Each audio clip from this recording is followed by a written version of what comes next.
Hello, everyone. Welcome to Greysteel Journal Club number 2 with CJ Gotcher. Hey, CJ. Ahoy.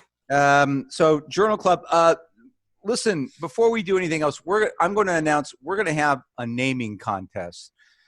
I'm not sure Journal Club has the pizzazz that we want it to have. So I'm asking our viewers to help us come up with an exciting new name for Journal Club. And the winning name, just post it in your comments to this episode. In your comments to this episode, suggest a new name along with any other comments that you might have. And the winning name will get their choice of a T-shirt or a signed copy of the Barbell prescription. You hate YouTube comments, Sully. Yeah, actually, you know, Greysteel, the Greysteel channel itself, the comments aren't that bad. That's awesome. Yeah, we don't get a lot of haters. We get a few, and I put the phaser on disintegrate, and they don't come back. But overall, we've got a pretty nice audience. We're like the exception that proves the lower 3% rule. So we're doing pretty good. Say, CJ, why don't you introduce yourself to our viewers? This is CJ Gotcher. This is the first of many journal clubs in which you will participate. Tell us about yourself, CJ. Hey, like you said, CJ Gotcher. I was active duty Navy 7 years, graduated from the Naval Academy 2009. Left the Navy 2016, been coaching full-time since then as a CrossFit coach, as a starting strength coach. He roped me into the Coaches Association Science Committee 4 years back and have been running part of those, those research reviews with the team. By he means me. Yeah, that guy. Yeah. That guy over there. I drafted you. You were drafted. Voluntold. And I've been doing research reviews with this guy ever since. CJ knows how to read the scientific literature better than anybody I've ever met without a terminal science degree, and as well as most people I've ever known with a terminal science degree. He understands how science works or how it's supposed to work, and we're really, really lucky to have him joining us for this journal club. So with all of that being said, let's get started. Journal club number 2, because we've got a lot of work to do. So we're starting with mine. First paper is Amacene et al. Effects of leucine enriched whey protein supplementation on physical function in post-hospitalized older adults participating in 12 weeks of resistance training program, a randomized controlled trial. They could have used an editor on this. So the authors note the utility of resistance training in older adults to prevent sarcopenia, but the additional effects of a protein supplement, they say, are not so clear. Actually, I would avert that it's perfectly clear to many of us. In any case, they wanted to study the effect of protein supplementation on a resistance training program in post-hospitalized older patients. Bear that in mind. It says so right on the title. This is post-hospitalized patients who are just getting out of the hospital, a population that is definitely at risk for loss of lean body mass and sarcopenia. So what did they do? They took 28 subjects in a 12-week resistance training program, randomized to either a placebo or a leucine enriched protein supplement, 20 whole big grams of protein. Whoa, daddy. Given within the first half hour after training, that's good. They looked at physical function, upper and lower body strength, aerobic capacity, and a standard physical performance battery, and MNA, or mini nutritional assessment, for which I think you can substitute the phrase misleading nutritional assessment for reasons that we go into in detail in Journal Club number 1, and body composition they looked at. Everybody had improvement in physical function, regardless of the group. Control group, placebo group, experimental group with the Whey supplement, they all had improvements in physical function, but the authors report no further effects for the protein group, and they also report that muscle mass did not improve after resistance training in either group. So, you know, they were doing it wrong, basically. So that's the gist of the study. People are going to talk about this. You can see this paper being cited like, yeah, these people, they took a protein supplement and it didn't help. It didn't do anything. That's the people who look at the title and look at the abstract. But if you actually look at the study itself, it's hard to take it too seriously. It's a sloppy study from the get-go. It's supposed to be about post-hospitalized patients. Now, bear that in mind. They're studying a particular population, post-hospitalized patients. That's what's in the title. That's what's in the abstract. That's what's in the purpose and background. So the authors at least did a power analysis and found that they would need a sample size of 35 in each group to be able to detect a 2-kilogram change in muscle mass during the study.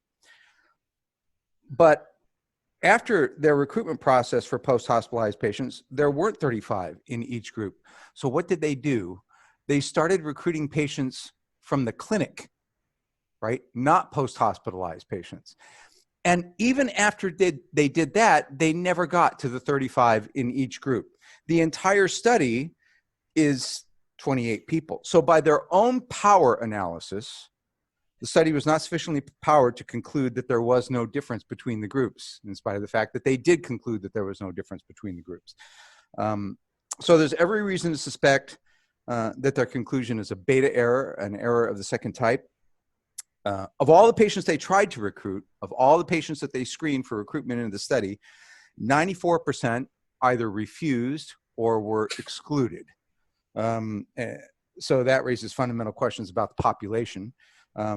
Basically, they studied the weirdos, you know. If you end up with no change in muscle mass after 12 weeks of resistance training, even in a frail population, especially in a frail population, you're doing it wrong. You know, you don't know what you're doing in the gym as a coach. And that result alone calls the whole thing into question to the extent that we can even trust that result, which we can't because the authors themselves demonstrate that the study is grossly underpowered. And finally, and this is cool, we have no idea what the baseline nutrition of these subjects was. We don't even know their gross energy intake, let alone their protein or amino acid intake at baseline. But we do know from the literature and from the statistics that in a population of post-hospitalized patients with an average age of 81, the statistics in the literature say that their baseline protein intake was almost certainly inadequate. And adding a 20-gram protein shake twice a week after working out for a total of a whopping extra 40 grams of protein a week on top of an already inadequate nitrogen balance is like, you know, taking a tinkle in the deep blue sea. And the authors admit as much in the discussion.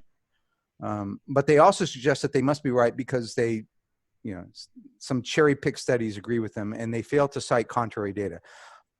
Most of the studies that do agree with them, of course, probably suffer from similar methodologic issues. For me, like the real issue is they didn't get an increase in muscle mass in either group, right? So there's nothing to work with here. So it's kind of like if you were going to say, I don't know, we wanted to see what the effect was of high frequency noise on mating habits of meerkats, right? Well, first you have to demonstrate that you can like observe from some meerkats and watch them mate, right? If you can't even do that, and then you say, well, the music didn't make any difference. Well, how do you know, right? So this is really kind of awful. The only take home I think that we can take from this is just how suspicious we should be of this literature and how just looking at the abstract or the title or a summary in the media is going to lead us astray. The paper doesn't comport with our clinical experience or our practice, and its methods and conclusions are so weak that, you know, there's nothing practice changing here. This is not solid data. CJ? There were, as I looked at the paper, like you know, I try not to always go, oh, you know, this is wrong. Let's pull the moon door out from these guys because they failed to meet a power analysis or something. To borrow a Forrest Gump phrase, shit happens. But what I would have expected to see was so with the resulting subjects that we had, what are we powered to find? And with so few, who actually finished, like you would have needed a huge change in actual muscle mass to detect a difference, which would have been implausible in 3 months anyway. Right. If you're not powered to detect a plausible increase of muscle mass, regardless of the effectiveness of your resistance training program, in 3 months, you don't have a study. You have a data collection program. The part that really kind of this is one of those where I look at a study and I'm like, how would I conduct this if I were actually doing the research? They mentioned, the program consists of 1 hour, they use for familiarization 1RM estimation by Berzicki equation, because those are valid. But then they list the exercises that they tested. So side hip raise, standing hip extension, standing knee flexion. How do you get a 1RM for standing knee flexion? How do you get increased muscle mass from training standing knee flexion or hip raise, right? It's not going to happen in 12 weeks. If I were looking at this kind of program, perhaps maybe they didn't get something from this study, but they should have at least, I would think, told from another study that this was their resistance training program and it worked in geezers and got them these results. I don't know where this program comes from, and I wouldn't expect it to work. Right. So in other words, what they were trying to do was they were trying to say, will this intervention improve a positive result? But then they weren't able to show us a baseline positive result upon which to improve, right? Mm-hmm. So in other words, they weren't able to demonstrate that they actually had an experimental handle on the model, on the system that they were trying to study. So, so it's not controlled for a randomized controlled trial. Yeah. So I think it's pretty awful. And unfortunately, I can see colleagues looking at this study and saying, well, no need to increase your protein, no need to take a protein shake, no need to worry about this. And, that's too bad. Anything else on this, on the Amacene? All right, next up is you with the Bezerra. Yes, this one's fun. Yes, it is. So Bezerra et al. Effects of different strength training volumes and subsequent detraining on strength performance in aging adults. So they go in with the hypothesis that different strength training volumes will, because of different adaptations, neural adaptations, whatever they may be, would cause not only differential effects in adaptation over the course of the training program, but then they detrain that their detraining characteristics would be different. So the way they designed it, they took an older population, an average 63 years old, who were independent, generally healthy, except for the fact that they were sedentary. They split them up into two groups, a high volume group and a low volume group. We'll talk about that a little bit. They put them through a 33-week program, or a 33-week wasn't a 33-week program. It was a 33-week study, right? Yeah, 33-week study from beginning to end. That we'll talk about the characteristics and how they did that. What they found is that both groups, high and low, saw improvement in a few characteristics, but no difference between the groups. And then they came to the conclusion that with healthy older lifters, it really doesn't matter what volumes you use, just train. A couple things, specifics where we're starting to get like, first thing is how the intervention was done. So they did a test. The assessments that they used were a 5RM seated row. They tested local muscular endurance with a 30-second bicep curl test using a 3.5 or 2.5 kilogram weight that they would repeat how many times can you get it through in 30 seconds, and then a hand grip dynamometer, so how tightly can we squeeze down on this dynamometer. For the training weeks, they would do 2 days, 2 non-consecutive days. They would warm up with planks and bridges. They would warm up to the row, and the high volume group would do 3 sets of 5 with a 2-minute rest. The low volume group would do 1 set of 15 with no rest, obviously, because it's 1 set. And the weight would increase when the coaches administering it determined that they could do more weight in the next session. So they did the only working sets they performed were 3x5 or 1x15 in the horizontal row. And then on test weeks, all they did was the test. So on one day, they would come in and do the tests, the 5RM seated row, the bicep curls, and the dynamometers. So they tested them. They gave them a 4-week control. They tested them again. They did an intervention 12 weeks long with a test in the middle, so that middle week doesn't count. They only did one testing day, and then they detrained them for another 12 weeks. And then they tested them at the end of the detraining period. So we kind of have the results. We have what they said.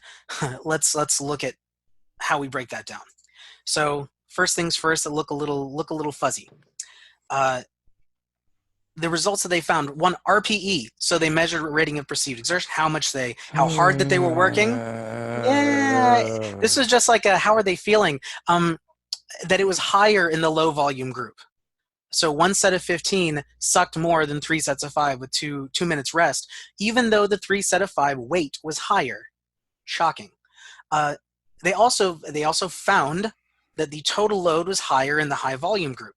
So this is one of those things, when you look at a study, we have to be very careful about what the heck they mean, because as we define volume, that's sets and reps. So they were equal volume groups. They were talking about basically what a lot of us call tonnage. They called it volume load, right? The volume intensity product, right? So they weren't talking about just the number of reps. They were talking about the actual work product, right? And shockingly, when you do 3 sets of 5 instead of 1 set of 15, you have a higher total load. They found that both groups lost strength during the detraining, but it didn't return to baseline. Well, first of all, CJ, elaborate on why that's so. If you do 3 sets of 5, you're doing 15 reps. If you do in 1 set of 5, you're doing 15 reps. Why do you end up with a higher load with 3 sets of 5 than you do with 1 set of 15? Because shockingly, I can do more weight for 5 reps than I can with 15.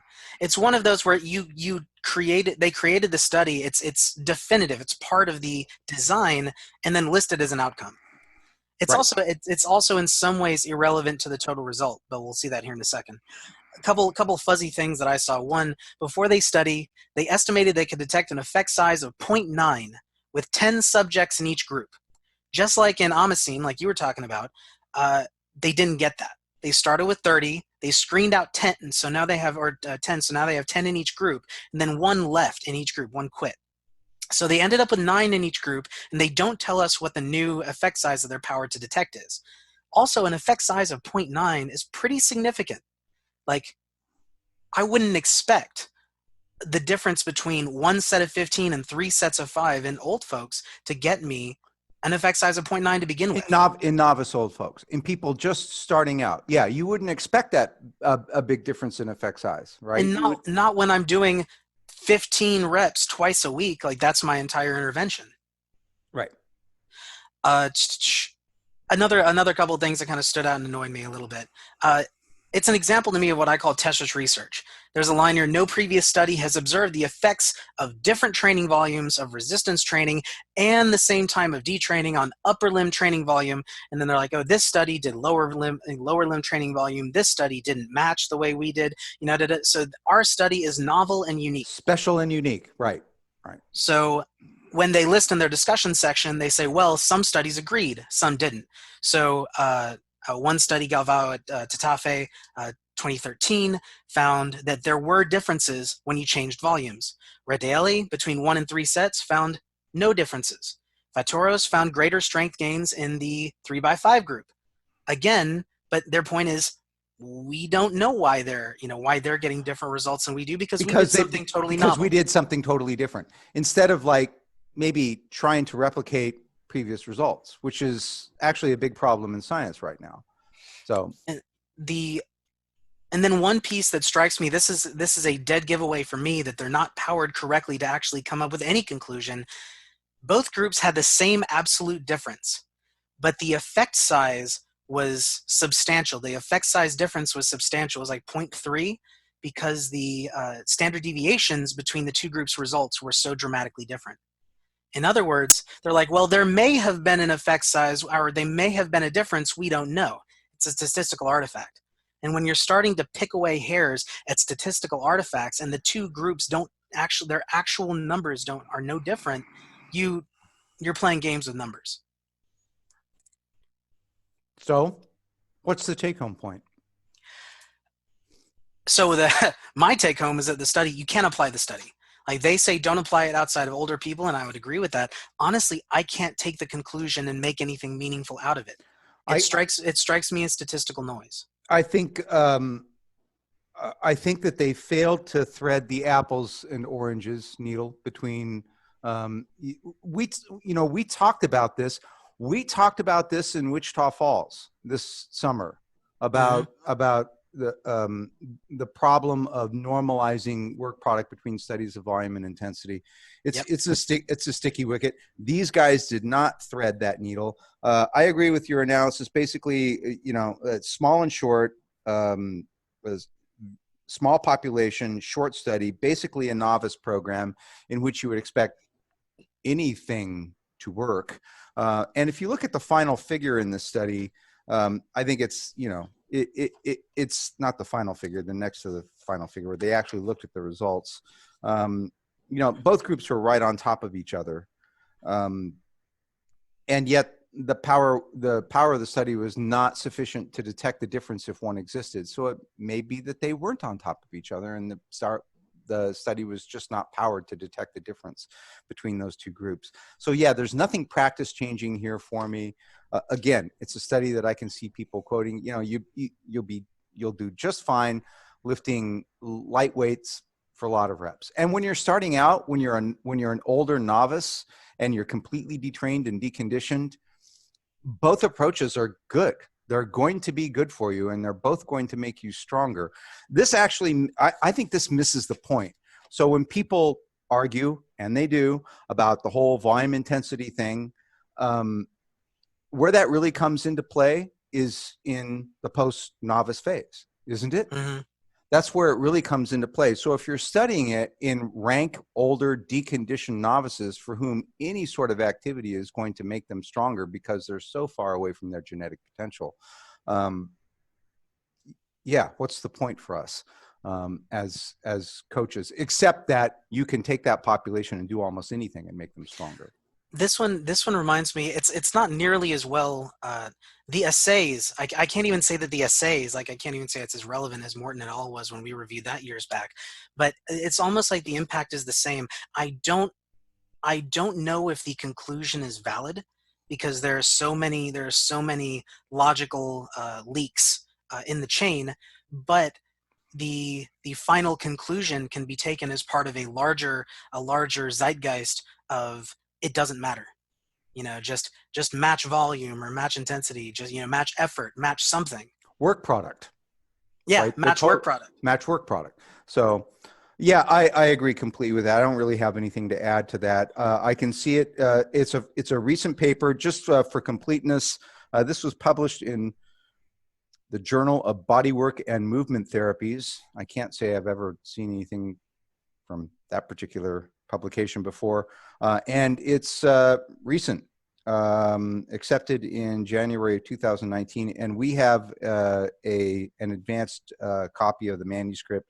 I think it's probably in print by now. So, you can look for it to be quoted and completely out of context. I don't think there's anything practice changing in it at all. All right, good job.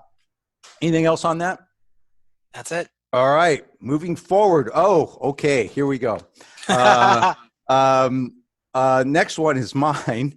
It's, and I know you read it too. Walton et al. Metformin blunts muscle hypertrophy in response to progressive resistance exercise training in older adults, a randomized double-blind placebo-controlled multi-center trial, the MASTERS trial. So that's a wordy title, but it does meet my title criteria. It's a short, concise statement of what the authors think they found, so good on them. This is from the journal Aging Cell, 2019, so it's another recent one, from various departments, including the Department of Surgery, of all things, and the Department of Cell Developmental and Integrated Biology at the University of Alabama School of Medicine, and the Department of Statistics and Endocrinology at the University of Kentucky. So once again, we start off with the authors acknowledging the importance of progressive resistance training for aging and muscle mass decline. And they note that inflammation appears to play a role in hypertrophy. And they seem to be focusing on a negative role here. However, metformin, a commonly used anti-diabetic medication, a biguanide, reduces inflammation. So the authors hypothesized that metformin might help us geezers maximize our gains.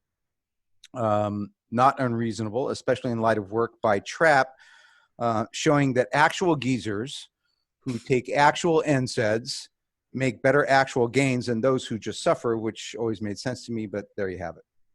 So what did they do? The authors randomized 46 subjects to a placebo and 46 subjects to a pretty standard anti-diabetic regimen of metformin, 1,700 milligrams a day, and put them all on 14 weeks of strength training.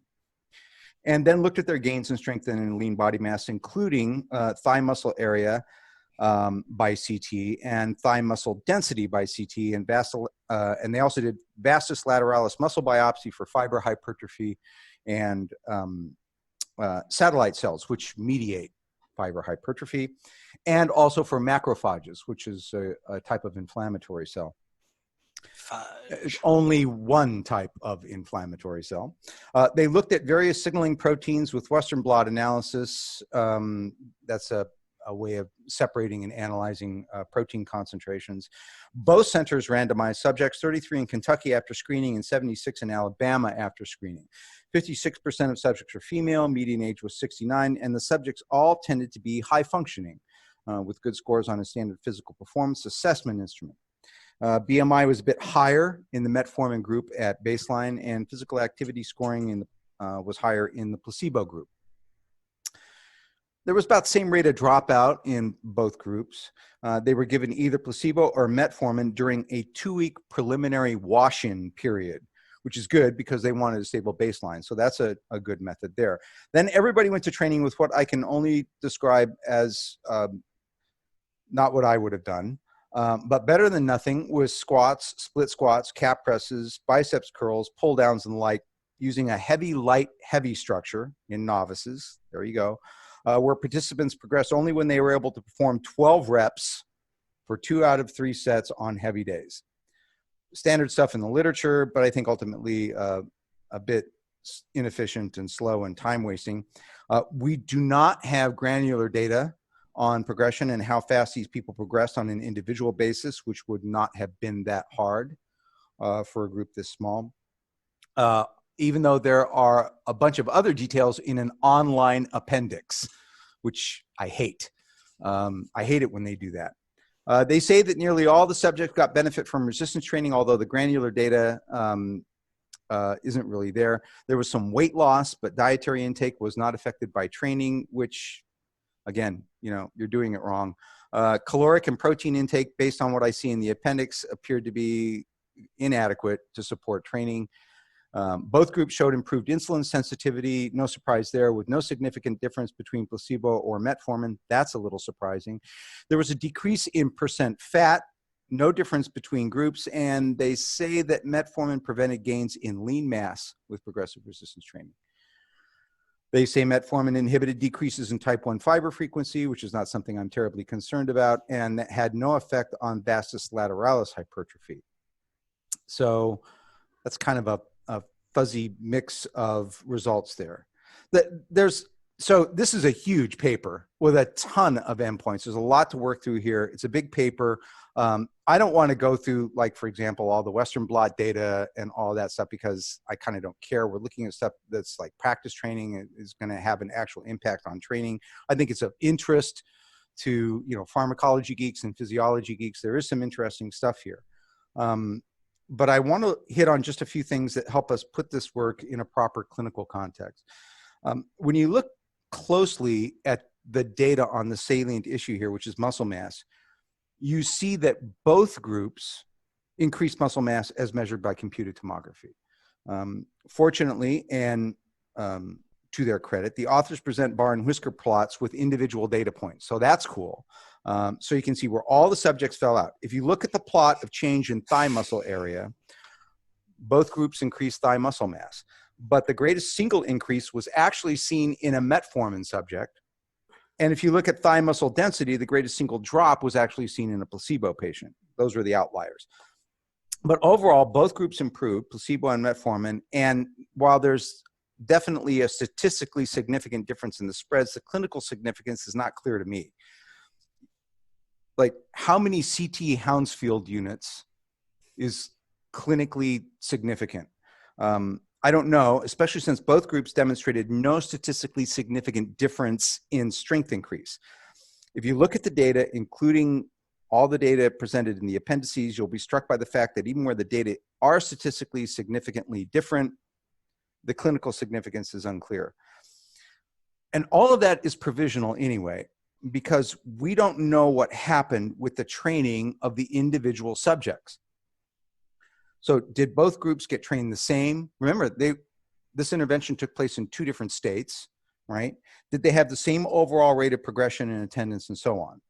There's lots of data that you have to chase down in the appendices, which I did, to my annoyance, but I didn't find anything specific on the progression of individual subjects. Sessions, sets, reps, loads. Now, so if you're going to publish a shit ton of data in an online appendix, why not give me, at least a graphic presentation, if not tables, of what actually happened, of the training data? However, if you look at the appendices, it's really clear that both groups lost body weight. They lost total body weight, both groups. And that loss in body weight is greater in the metformin group. So how much increase in muscle mass do we expect to see in a population undergoing strength training at 1,700, 1,800 kilocalories a day with 70 grams of protein a day, or an average, according to my back of the envelope calculations, of less than 1.5 gram of protein per pound per body weight per day? I think this calls the whole kit and caboodle into question. Metformin group, again, in the appendix, not in the paper, but in the online appendix, metformin group had a huge difference in adverse events, the most notable of which, as we might expect, were GI side effects, well characterized: nausea, vomiting, diarrhea. And if you look at the appendix, you'll see that they had the greatest decline in their already inadequate protein intake, although this was not statistically significant. And to be fair, the dietary data suffers from the usual limitations, namely about 3 days of self-reported dietary data.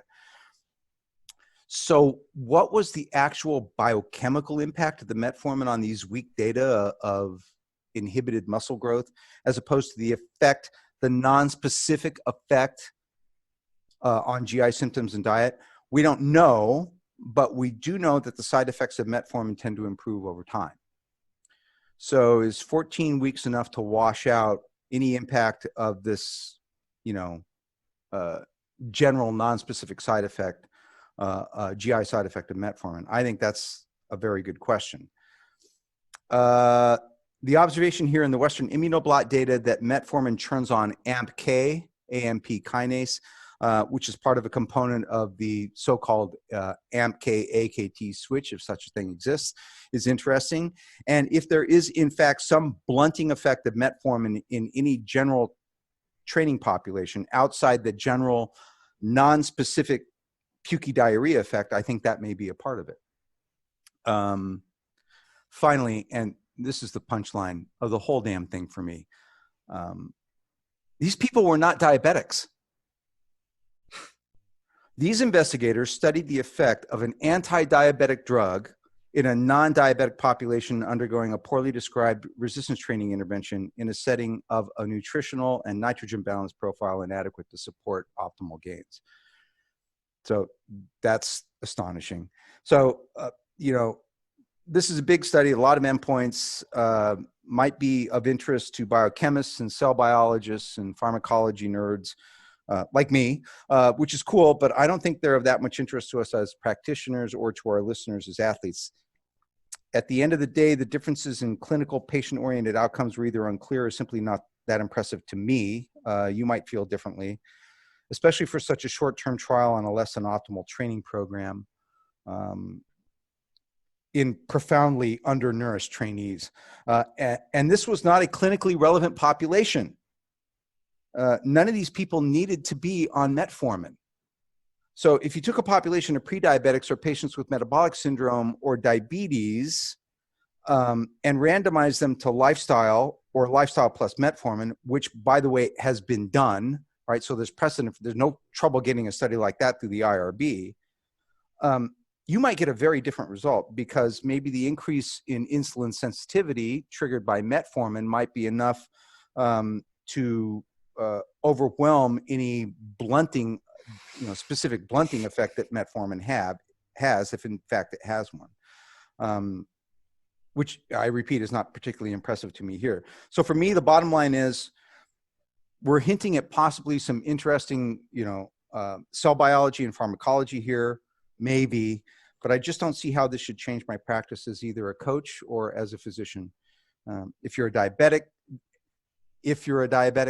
and you're training and you're on metformin, don't freak out. And I have seen people freaking out about this result online. I mean, this has been talked about a lot. Oh my God, this is going to blunt my gains. No, you were not studied. You are not the population that was studied in this paper.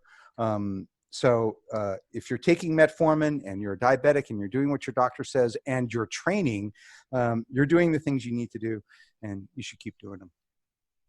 What do you think, CJ? You covered it. Anytime I see in a study this many endpoints, many of which are non-significant difference, many of which I worry about the Texas sharpshooter. I worry about just the statistical likelihood that some of them will be significant just because there's so many tested. And I know they try to control for that, but so many of them you see, P equals 0.6, P equals, 0.167. And so many of them were non-significant, that we would have expected had the original hypothesis been verified or validated to show a difference between the two populations. The only other thing is it reminds me, it's the same thing here as we saw in Amacene, a little bit with Bezerra. If you don't get an effective, especially with Amacene, if you don't get a result, if you don't get a positive result, or if you don't get a significant training effect in any of your groups, yeah, but to be fair, I think they did. I mean, I think they did get a positive result. They got a positive result in all the groups. They saw an increase in strength and muscle mass in all the groups. They saw changes, right? It's just that the difference between the placebo group and the metformin group, it was statistically significant. What was the clinical significance? I don't know, especially when you look at the spread. I mean, if you look at these. Yeah. If you look at these bar and whisker plots, you see huge spreads. Again, like I said, metformin had the guy with the greatest change, the greatest positive change in thigh muscle area, and placebo had the guy with the least improvement in thigh muscle density. So the spread, negative change. Negative change. The spread was huge. It was all over the place.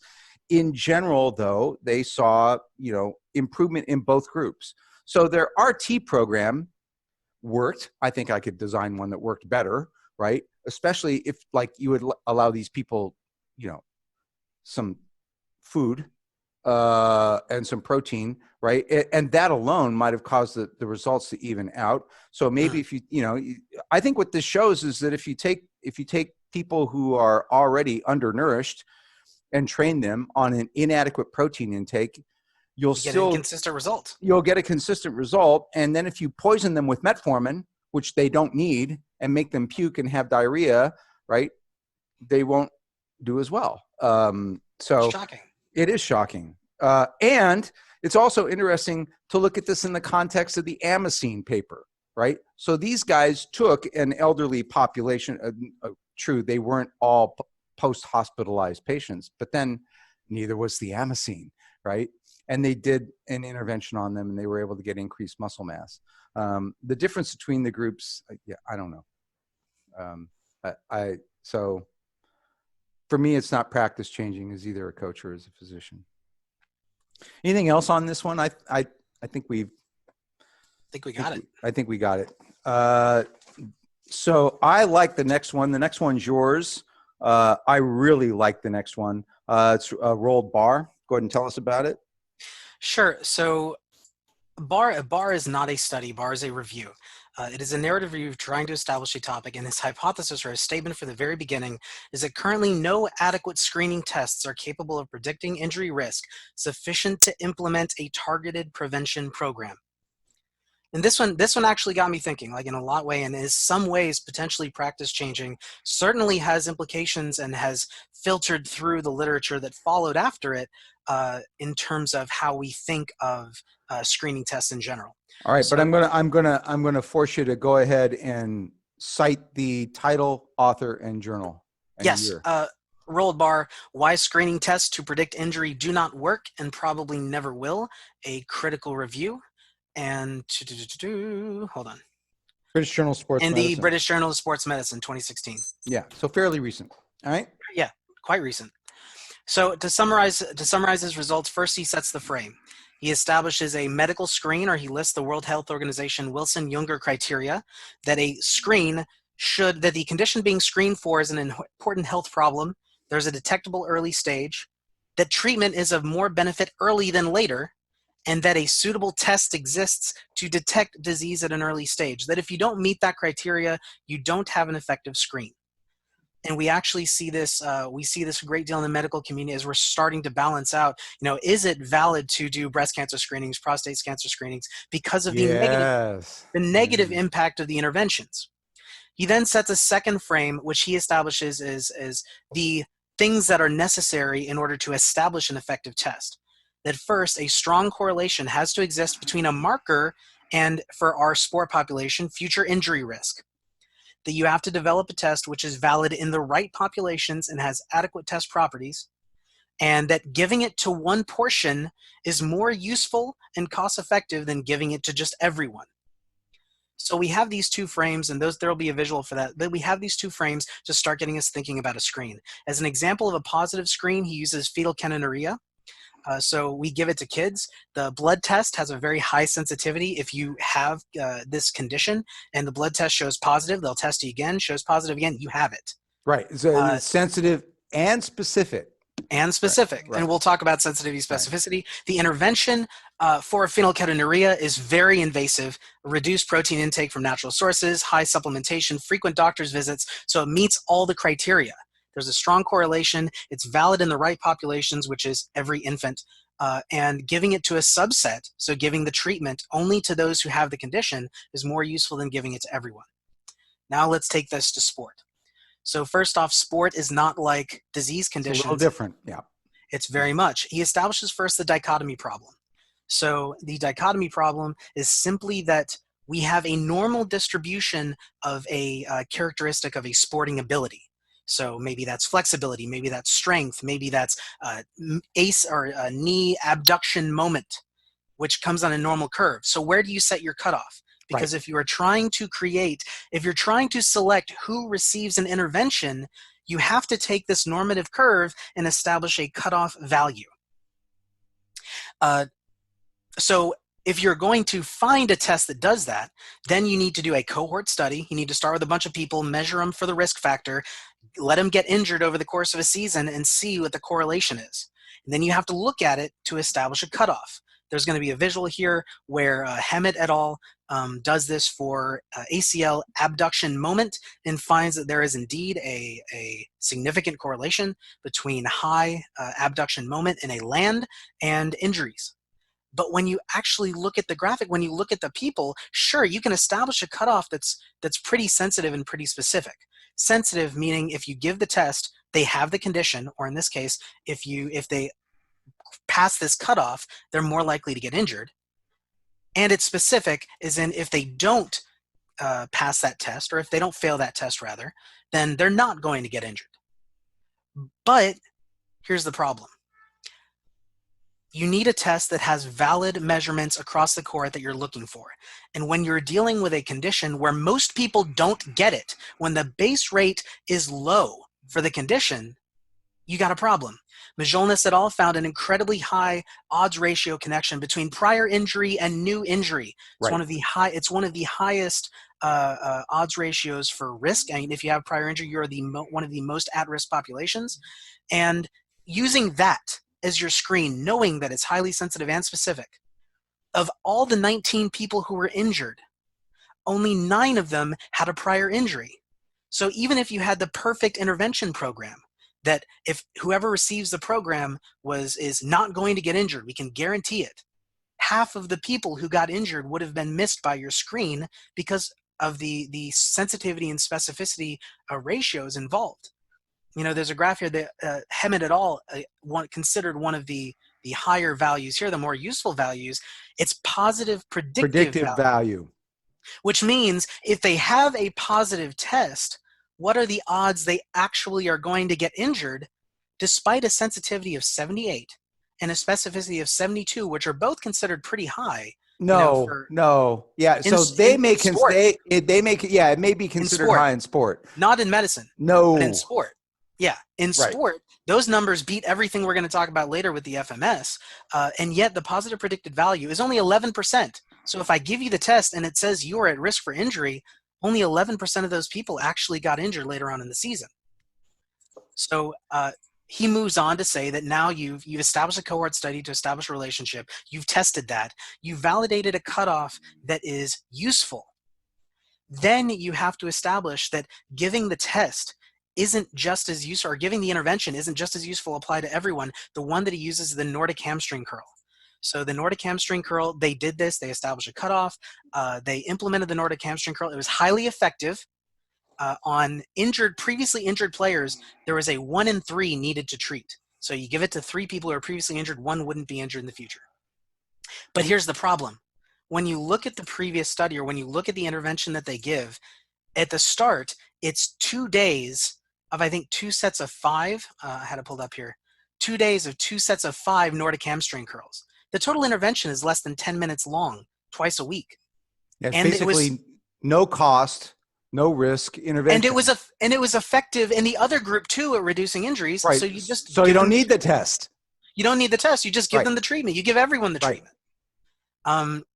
All in all, what Bahr establishes, he compares this to numerous tests. Hamstring strength, being female, which we know is a higher risk of ACL injuries, abduction moments, all of these different criteria, whether it's controllable or uncontrollable risk factors, and none that he were able to identify actually met the criteria of being able to implement an effective program that isn't worth applying to everyone else.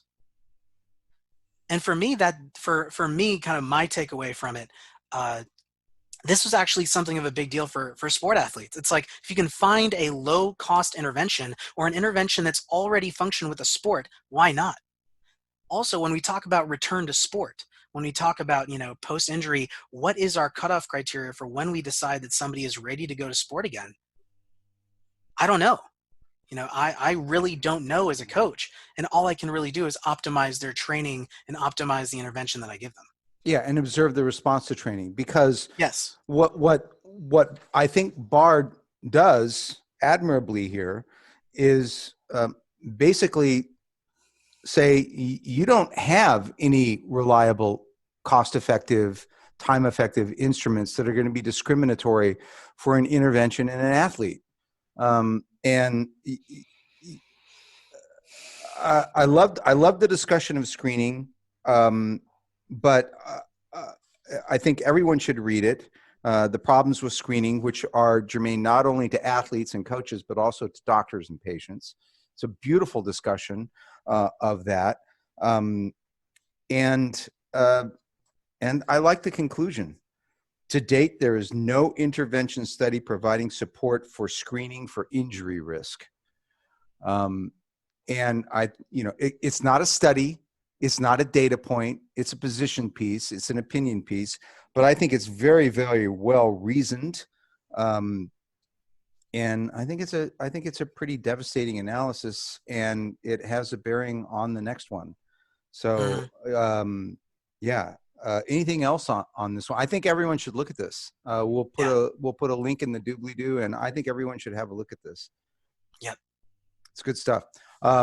Okay, so that brings us to the next one, and I know you read this one. It's mine, but I know you read it too, and I'm sure you'll have a lot to say about it. The next one is Trinidad-Fernandez et al. Is a low functional movement screen score of less than 14 out of 21 associated with injuries in sport?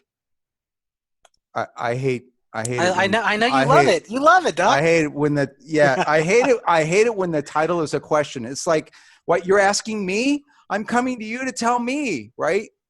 Are you a scientist or aren't you? A systematic review and meta-analysis, and that is also in BMJ, British Medical Journal, Sport and Exercise Medicine, 2019.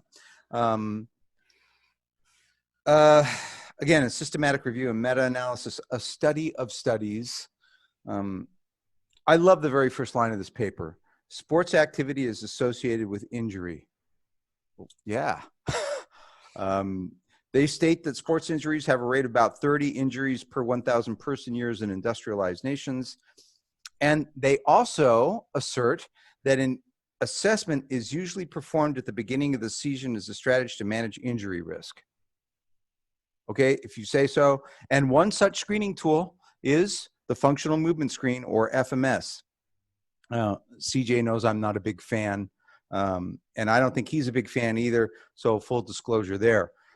It's a fairly contentious instrument, a lot of disagreement about its utility and its effectiveness and how it should be used. So the authors note that recent meta-analyses, not to mention the studies that go into them, come up with disparate results on the ability of this instrument to predict injury.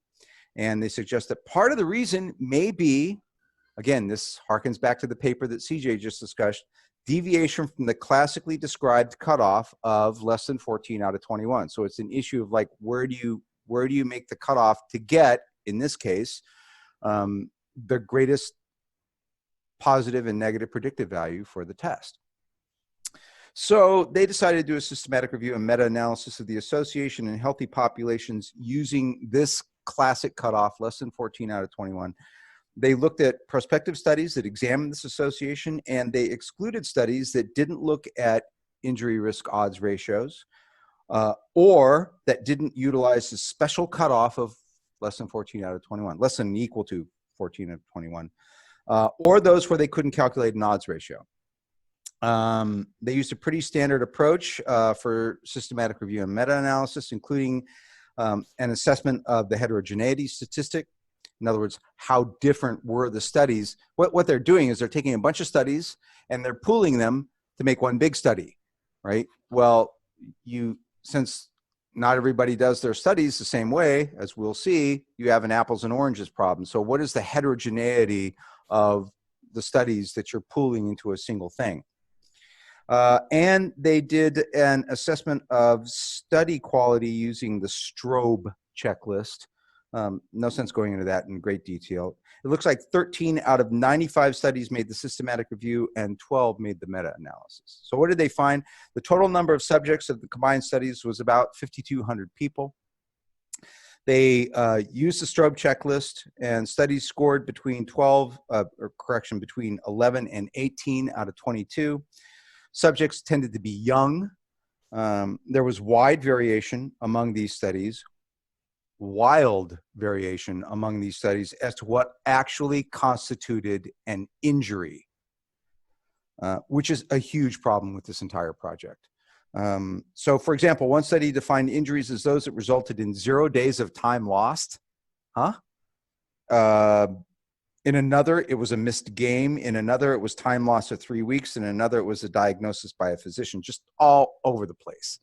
That said, this is interesting. Of the 1,822 subjects who were described as injured by any definition, more of them had a score of over 15 than under 14.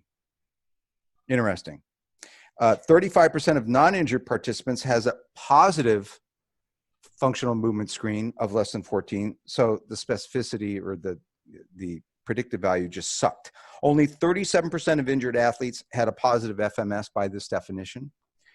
So by this definition, the sensitivity sucked, right? The positive predictive value sucked. Only 37%. In medicine, we have a word for a test that has a shitty sensitivity and a shitty specificity, and it's not a nice word. Sensitivity in all these studies never got much over 60%, except for one study by Butler, and that's awful for a prediction instrument. Specificity, as you might expect for low sensitivity, tended to be correspondingly higher. It's important to understand that you have a trade-off between sensitivity and specificity. You can get a test to be 100% sensitive. So let's say I wanted a test for who has an aortic dissection. Easy, right? I can get to 100% sensitivity. All I have to do is go in the waiting room and say positive, positive, positive, positive, positive, positive, positive, positive, positive, and call everyone a positive, and my sensitivity will be 100%. If there's an aortic dissection in the room, I'll pick it up. My specificity, on the other hand, will be Zippo, right? So there's a classic trade-off between sensitivity and specificity. So it's not surprising to see that the specificity tended to be correspondingly higher, but it was still pathetic.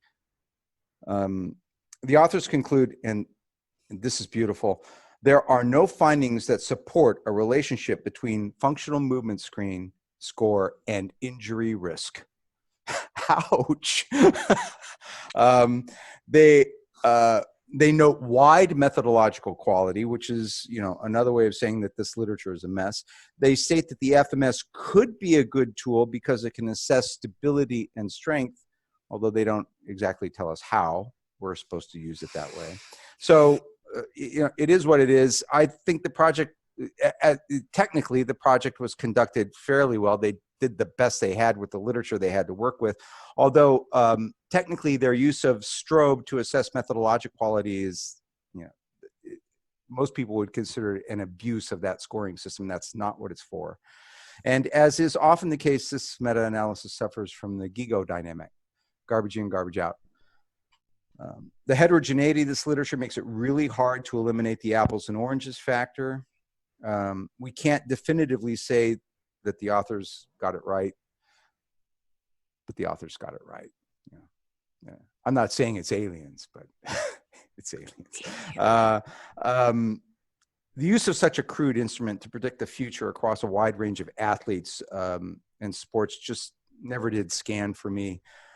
And everything you read on the FMS suggests that its only utility is for practitioners who charge to do an FMS and then have you do a program, the goal of which is to improve your FMS, which isn't much of a training goal. Your mileage may vary. Anyway, I know you have things to say about this, so take it away.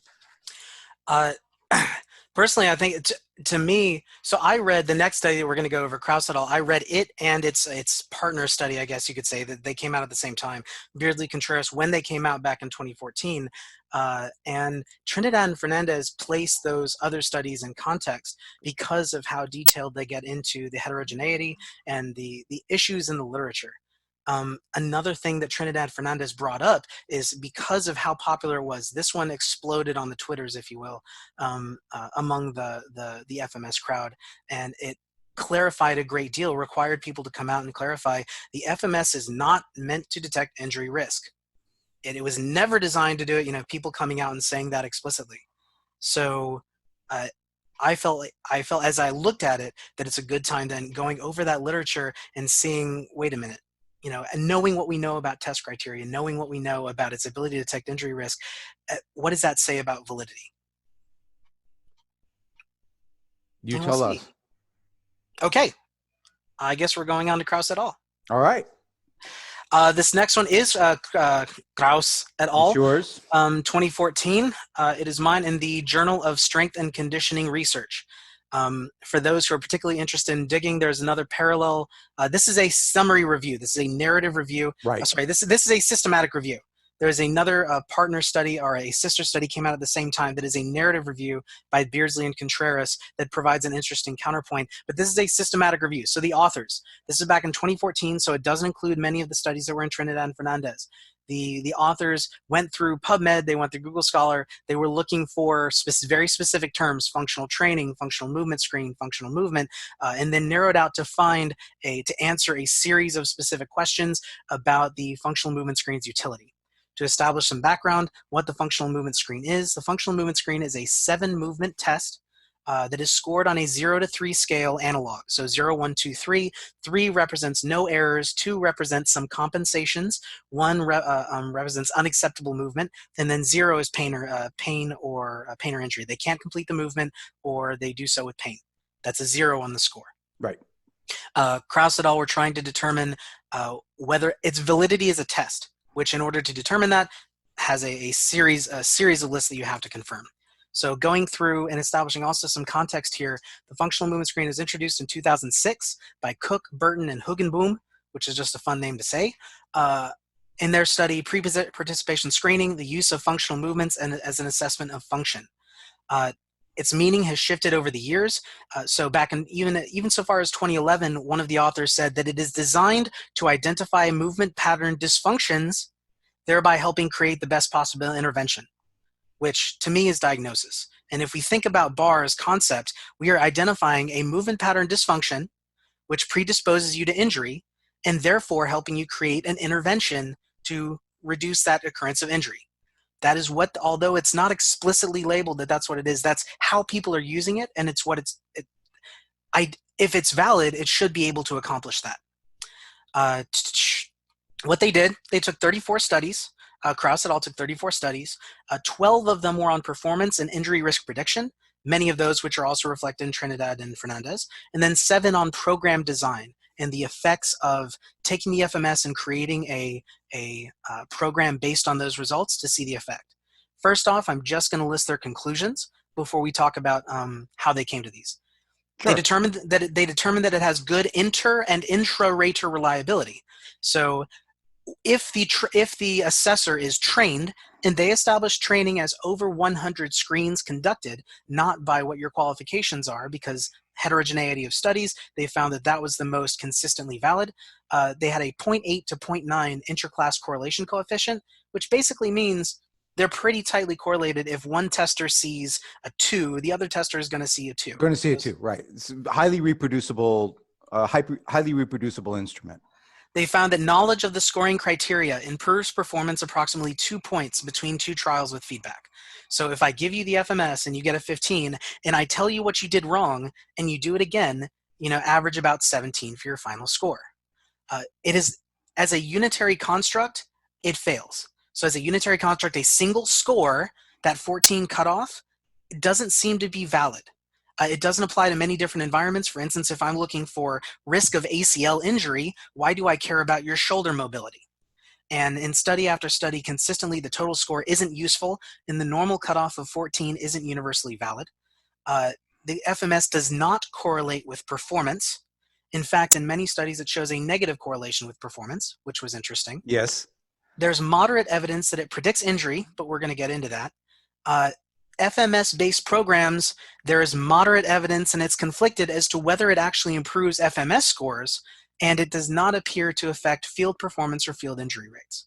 So that's, boom, that's the statement of what they come up to. Let's go over kind of the data and how they came to this. So the inter and interrelator coefficient was relatively simple, going through studies, which other studies have tested this. They just combined the data and came to a conclusion, which is where they found the 100 assessments value and some other criteria, which makes perfect sense. For any assessment, you actually need to be qualified in administering the assessment. Knowledge of the scoring criteria, being able to change score, is actually something of a big deal for an assessment screen.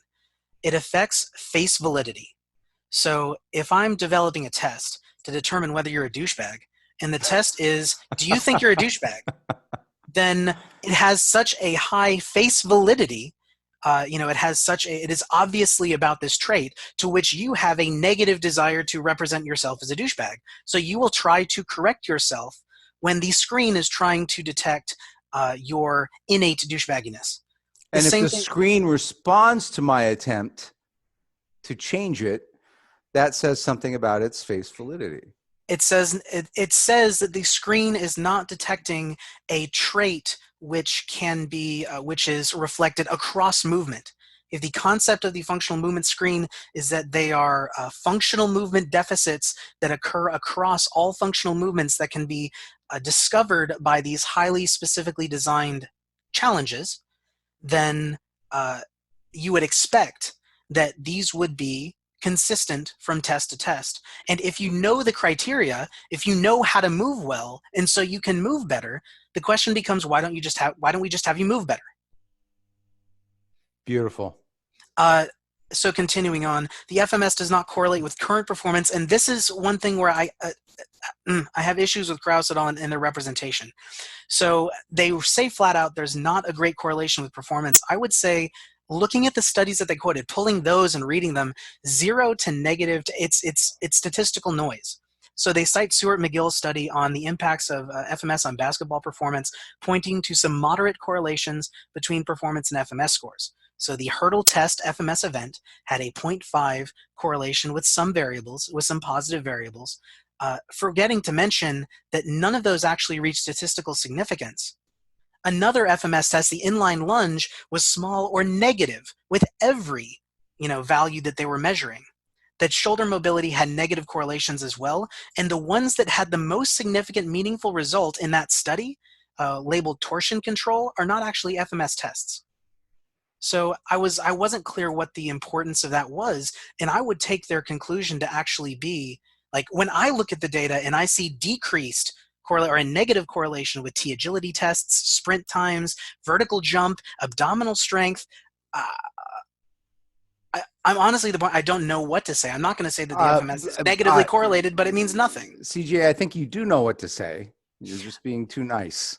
Well, the data, looking at it, it looks negative actually to me. Mm-hmm. But there is so much statistical noise. I think I just say null. It has no relation. That I as a coach can stick my hat on. When they, you have thoughts? No, I do have thoughts. I mean, I think that if there was a strong association, if there was a strong predictive value, if the screen had either a strong or a positive or a strong negative association, we wouldn't have to argue about it, right? It's not like a freaking pregnancy test, right? It's not like a chest X-ray for pneumonia. It's not like testing a 5-rep max. Yep. Yeah. So nobody has to argue about those kinds of. Nobody has to argue about a Glasgow Coma scale. Nobody has to argue about a Wells score. Nobody has to argue. I mean, there are plenty of examples of screening instruments and testing instruments similar in overall. Where you basically have an examiner who does a number of interventions and comes up with a numerical score, or some test that measures a biological variable and you get a result back and you're able to say, yeah, you're pregnant, or yeah, you have pneumonia, right? So because the correlation is so strong, there's nothing to argue about. The fact that we have to argue about it right away tells us that this is just a bunch of fuzz. It's, if there was a strong association, we would know it by now. So that's interesting. That actually goes into when you talk about its ability to predict injury. So we already looked at Trinidad-Fernandez, which is more updated, includes the studies here as well as others, and talks about the heterogeneity. Even though looking at this data, it's interesting because at one point Kraus says that there's a moderately positive sensitivity. They say it has a moderate evidence that it predicts injury with a sensitivity of 0.5 and a specificity of 0.91. So, sorry, 0.54 and 0.91. Now, the specificity is relatively high because when you look at these studies, they ran the cutoff test. Just like Bahr said, just like Bahr established, people are trying to find a cutoff to determine what the appropriate point is to introduce. For me, it's cognitive dissonance to say something with a sensitivity of 0.51 is high.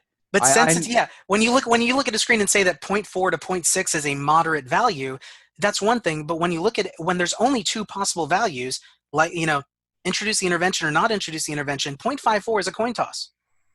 Exactly.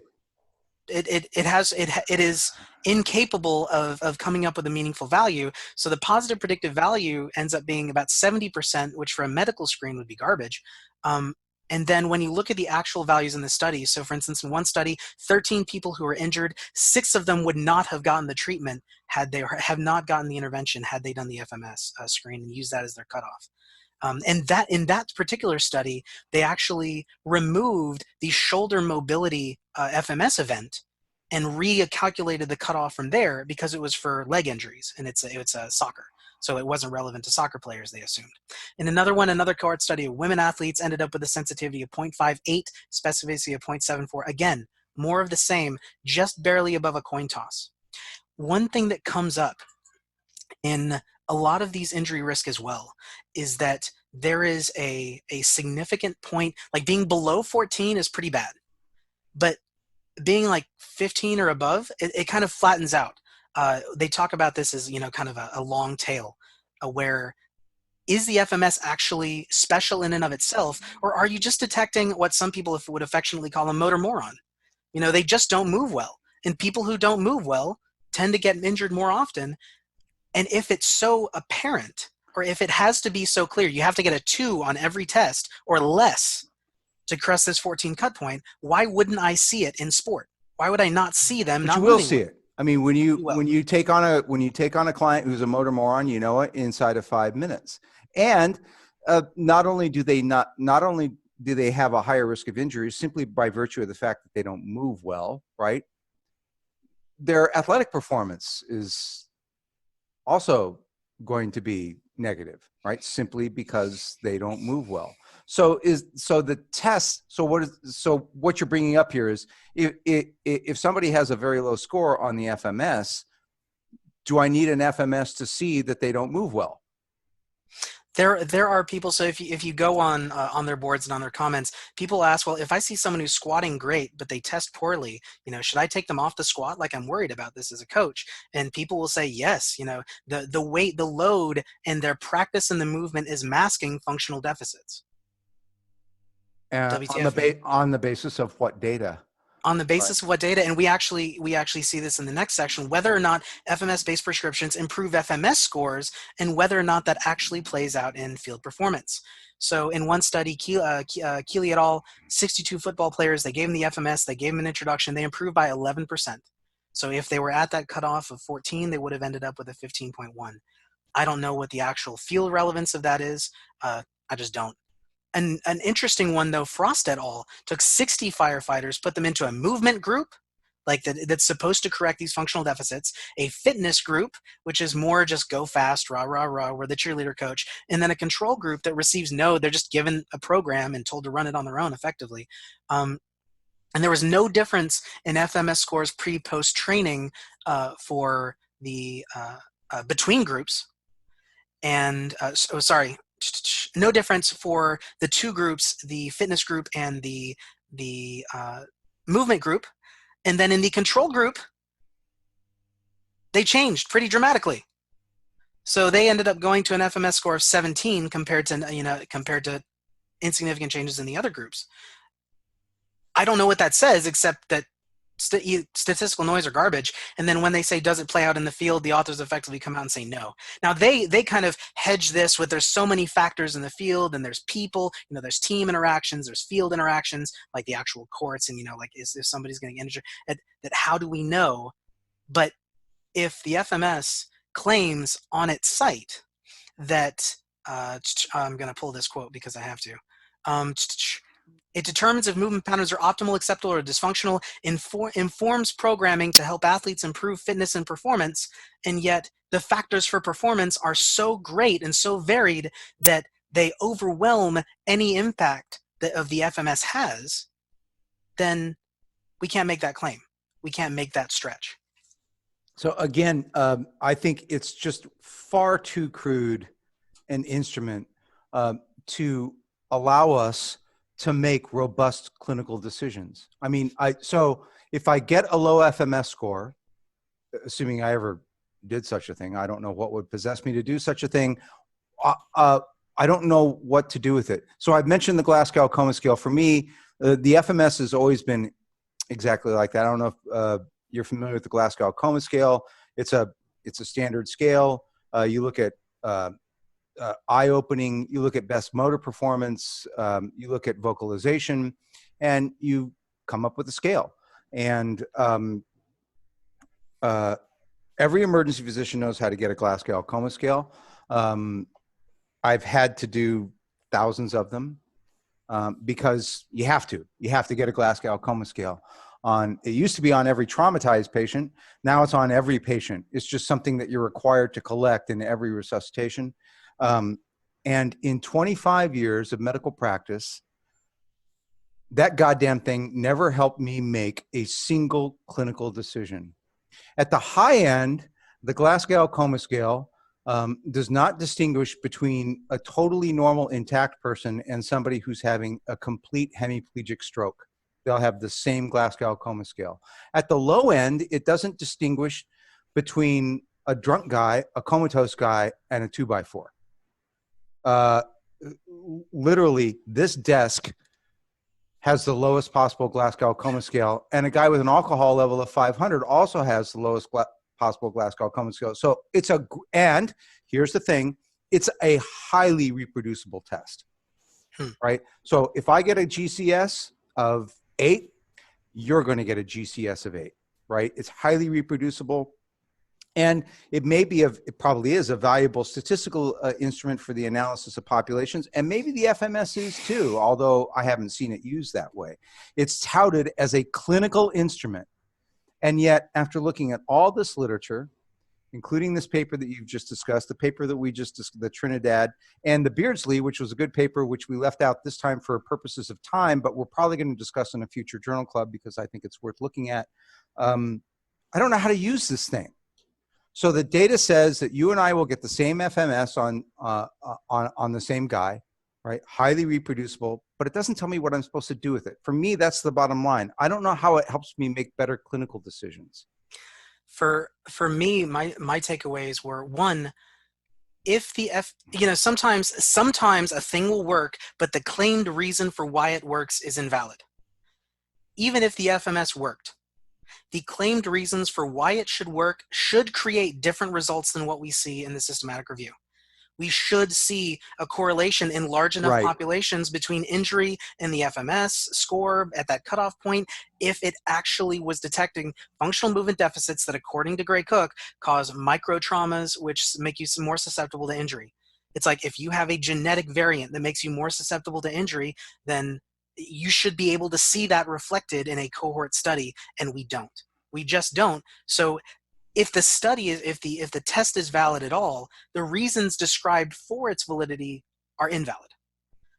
And the second thing, what I see is an effort to isolate these failures so that you can see them. They're right there. He fails to move in this way right there. It's almost like it's trying to isolate coaching.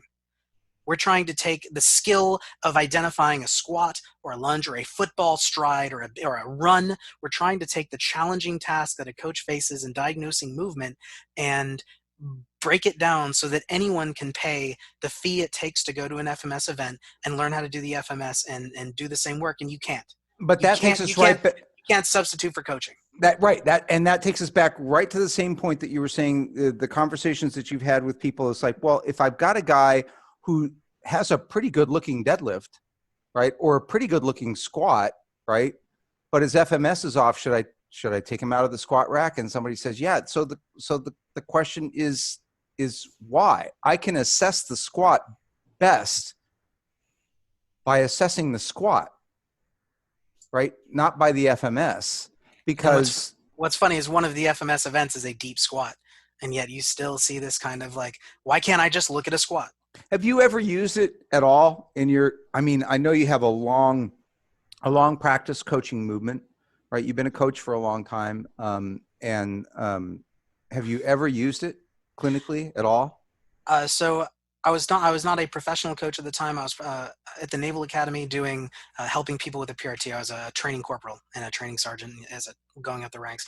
And we had a couple of FMS practitioners come out and show us the screen and how to introduce it and blah blah blah. And at the time, I bought it. I was too young. I wasn't really thinking about it, and it made sense. And people would go, "Oh, you got that? Show me. Hey, I want to take it. Sure, give me a try." I only did it to maybe a couple dozen people, but it never. None of them ever, came back to me and said, "Oh, you were so right. I found that I got hurt in baseball because, my shoulder mobility was off." It was always kind of a play toy. It was like, "Oh, that was interesting." But it didn't help you make better decisions. And for me, that's the sine qua non of. Not for my PRT students, not right. For, yeah. It's touted as a clinical, that's what it's touted as a clinical decision instrument. And to guide programming. And it's completely unclear to me how I'm supposed to use it. So because it doesn't make predictions. It doesn't tell me, all it tells me is how to improve the FMS. And for me, that's not a training goal. It's not? No, it's not. So so bring it home, CJ. What's the take home point? I mean, sum it up. Well, we've had a lot of like highfalutin discussion here. So what's your bottom line on that? My take home from Kraus, the FMS's original concepts, the original concept to its design is not valid. If there is utility yet, it is unclear based on the available literature, but there is reason to suspect that at least its design purpose is not met by the current instrument. Well done. Yeah, I agree. I'm not a fan. So where are we at with the Journal Club so far? So yeah, the Amacene doesn't prove that you shouldn't use protein supplementation. The Walton doesn't demonstrate that you should avoid metformin. Bezerra doesn't demonstrate that there's no difference between the two groups. It doesn't really clearly demonstrate anything. The Bahr had a useful tool and metric for how to come up with a screening test.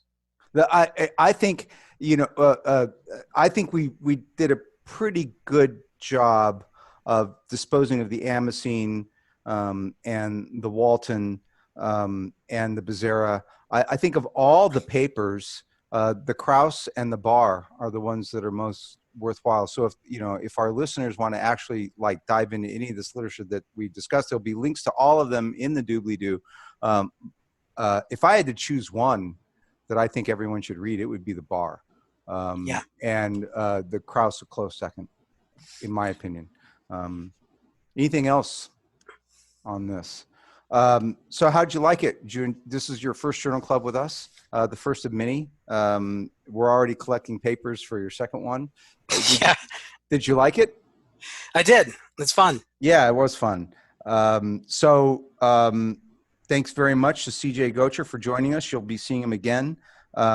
Everybody, if you want to send us papers for us to look at, we're always going to be looking for it. We have a ton of papers already collected to look at, but we're always interested in new ones. So if you've got something that you'd like us to look at, please either send us an email through the Greysteel website, greysteel.fitness@gmail.com, or just tell us in the doobly-doo, and we'll try and get them in the queue. Next one I think is going to be either Patrizio or Morris. Morris is like in some wilderness somewhere doing secret army stuff. The land beyond time. Yeah, eating roaches and shit like that. He does that at home anyway. What? He does that at home anyway. Happy Thanksgiving, Will, wherever you are. I don't know. Maybe he's on his way home by now. And happy Thanksgiving to you, CJ. And you. And to all of our viewers, thank you very much for putting up with us. Enjoy your holiday, and we'll see you next time. Thanks a lot.